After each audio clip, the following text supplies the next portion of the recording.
How to replace the touchpad. Before you begin, remove the base enclosure and battery. Removal. Using minimal force, lift the locking bar up on the touchpad ZIF connector and disconnect the touchpad ribbon cable from the touchpad.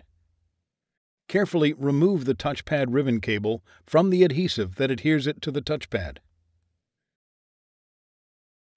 Remove the 6 P0 Phillips-head screws that secure the touchpad to the top cover. Lift the touchpad off of the alignment pins on the top cover and remove.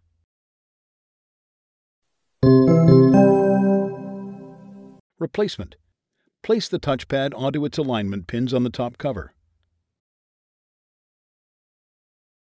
Replace the 6 P0 Phillips-head screws that secure the touchpad to the top cover.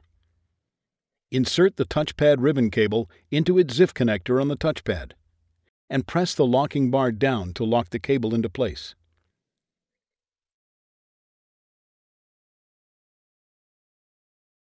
Carefully press down on the touchpad ribbon cable to adhere it to the touchpad.